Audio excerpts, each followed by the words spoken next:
औज़ुबिल्लाहिमिनश्शैतानिर्रजीम बिस्मिल्लाहिर्रहमानिर्रहीम। मैं अपने तमाम सब्सक्राइबर को अपने यूट्यूब चैनल व्यू विद रुमान में वेलकम करता हूं और मैं यही कहूँगा कि जिन्होंने अभी तक मेरे चैनल को सब्सक्राइब नहीं किया वो जल्दी से सब्सक्राइब कर दे लाइक ताकि मेरी लेटेस्ट वीडियो आप तक ईजिली पहुँच सके। आज मैं आपके सामने MGT 201 का फाइनेंशियल मैनेजमेंट की असाइनमेंट सोल्यूशन 2021-20 का लेके आया हूँ और आज हम इसको देखेंगे। और जिन्होंने अभी तक मेरे चैनल को सब्सक्राइब नहीं किया वो जल्दी से सब्सक्राइब कर दें। आज हम इस असाइनमेंट को बड़े डिटेल से देखेंगे और मैं यही कहूँगा कि इस असाइनमेंट को अच्छे तरीके से समझिएगा। और जिन्होंने हमसे ये ऑनलाइन क्लासेस लेनी हो फाइनेंशियल मैनेजमेंट की वो हमसे रब्ता कर सकते हैं रिजर्व प्राइस के ऊपर। और ये सेशन चल रहा है हमारा और 1 महीने में आपका सिलेबस ख़त्म कर दिया जाएगा और आपकी अच्छी तैयारी करके आपको पास करवा देंगे। ठीक है, तो आए हम असाइनमेंट की तरफ बढ़ते हैं। असाइनमेंट के बढ़ने के से पहले मैं ये कहूँगा कि जिन्होंने मुझसे रब्ता करना हो तो वो मेरा व्हाट्सअप नंबर मेरे डिस्क्रिप्शन के ऊपर दिया हुआ है, तो वहाँ से मुझसे रब्ता करके पूछ सकता है, डिटेल कर सकता है। असाइनमेंट क्यूज़ वगैरह कराने हो तो वो भी मुझसे रब्ता कर सकते हैं। चलें आए हम असाइनमेंट की तरफ बढ़ते हैं। अस्सलाम वालेकुम वरहमतुल्लाहि वबरकातुहू। जी ये आपकी असाइनमेंट है जो आई हुई है और इसको हमने देखना है अच्छे तरीके से। जी return and risk and return and investment decision के ऊपर आई हुई है और हमने इसको देखेंगे। ये पैराग्राफ ऊपर पढ़ लीजिएगा। इन्वेस्टमेंट डिसीजन है supported by the versus factor of the identified choice of the return of the investment and most important the market situation is is blocked by the supply and the demand force.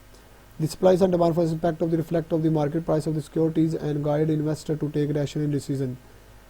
Along with the investor force, company specific information is also help of the determining fair price of the investment. Rational investment consider the both market and specific market information to choose among different investment option.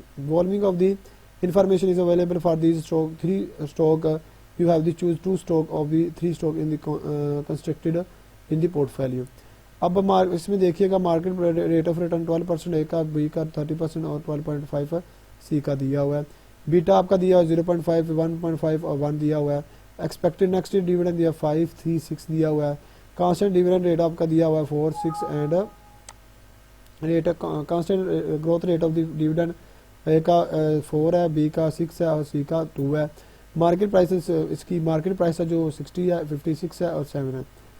अब इसमें जो requirement हमने समझनी है वो है calculate the required rate of return of this stock SML equation, security market lines equation apply करनी है जिसमें risk free rate of the 10% दिया हुआ है। नहायत आसान है, आगे देखेंगे इसके सोल्यूशन को। Calculate the fair value of the stock Gordon growth model के जरिए हमने करना है वो देखना है। Base of the information identify the stock under valued and over value. अब ये जो हिस्सा ना ये इसका है, इसका ठीक है, ये जो हमने फेयर वैल्यू ऊपर मालूम करनी है ना तो हमने इस वाले हिस्से से कंपेयर करनी है, तो ये तब आएगा। ठीक है, देख ध्यान से देख। Consider the above calculation. You want to construct portfolio of the 2 stock of the above mention the 3 stock which 2 stock will be added in your portfolio and why.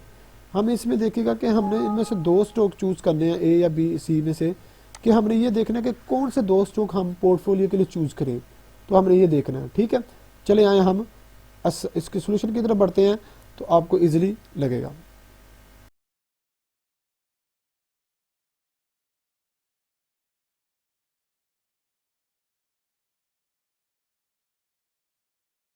आए हम अब सोल्यूशन की तरफ बढ़ते हैं। पहला सोल्यूशन है कि लीनियर, पहली रिक्वायरमेंट है linear equation function require rate of return stock ए का देखिएगा।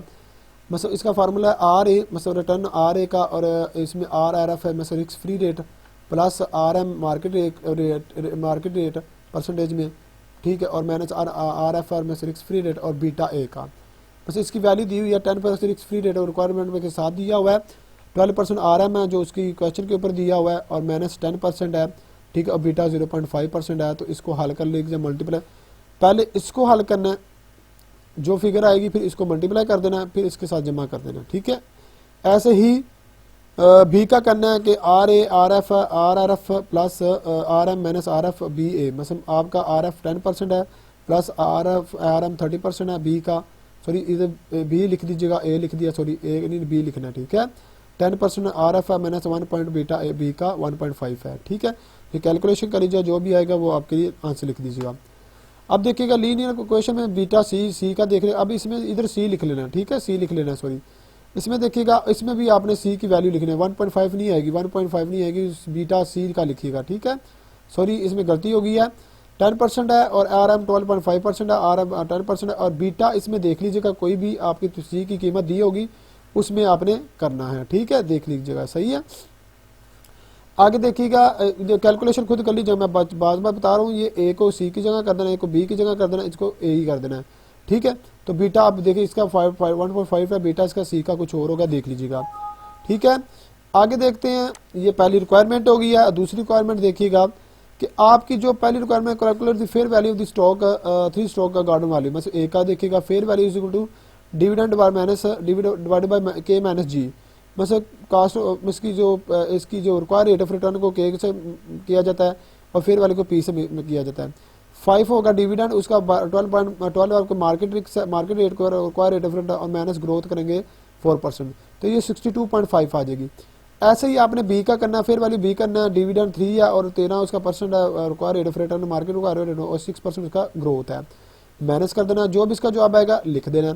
फिर कैलकुलेट ऑफ द सी का करना है आपने, और क्या करना है, डिविडेंड डिवाइड बाय के 12.5 है और माइनस कर देगा जी ग्रोथ का 2%, तो ये माइनस करने के बाद जो फिगर आएगी इसको इसके डिवाइड कर देना है। वैसे इसको हल करने के बाद जो फिगर आएगी इसे डिवाइड बाय 100 से करके ना आपने, जैसे 8% आया डिवाइड बाय 100 का तो 0.08 आ जाएगा, 5 डिवाइड बाय 0.08 करना है आपने, ठीक है। ऐसे ही आपने इसका करना है 3 डिवाइड बाय 0.00 जो भी आएगा इसमें माइनस करें 7 आएगा, 0.7 कर लेंगे, इसमें आपका 2 आ जाएगा, इसमें आएगा 10.5 में 0.105 आ जाएगा, 6 बराबर 0.105 आ जाएगा, ठीक है। ये आपकी फिगर आ जाएगी। बाकी आप कैलकुलेशन इसको कर लीजिएगा, ठीक है, सही है। आगे देखिएगा, ये समझने वाला है क्वेश्चन है कि base of the fair value calculation identify whether stock understood under value और over value, justify your answer reasoning. अब देखिएगा, स्टॉक एक मैं एग्जांपल दूंगा बस, बाकी आपने खुद ही करने हैं। स्टॉक ए की फेयर वैल्यू देखिएगा 60.5 आई थी और मार्केट प्राइस हमारी क्या दी हुई थी क्वेश्चन में 60, ठीक है। अब देखो हमारी ओवर वैल्यूड हुई है, मतलब हमारी 2 रुपये बढ़ गई है, 2.5 बढ़ गई है, तो इसका मतलब कि ओवर वैल्यूड हुई है, ओवर वैल्यू हुई है 2.5 के साथ। ऐसी बी का आपने निकालना, बी का आपने मार्केट प्राइस देख लेनी है 57 दी हुई है, बी का निकाल के आपने जो आता है उससे कंपेयर कर लेना कि ओवर वैल्यू के अंडर वैल्यू है, ठीक है। फिर सी का भी ऐसे करना है, ओवर वैल्यू और अंडर वैल्यू है, ठीक है, तो आपने सबका ऐसे कर लेना है। रिक्वायरमेंट 4 देखिएगा, considering the above calculation if the want to the constructed portfolio of the 2 stock from the above mentioned 3 stock, which stock will add in your portfolio, why. इसमें देखिएगा ये depend on require rate of return करता है। सबसे पहले आपने require rate of return सबका अलग अलग से निकालना है, ठीक है। रिक्वायर रेट ऑफ रिटर्न कैसे निकलता है, ये फार्मूला लिखा हुआ बुक में, देख लीजिएगा। रिक्वायर में ये लिखा नहीं हुआ, बस जुबानी सुन ले एक मरतबा, आपको समझ लग जाएगी।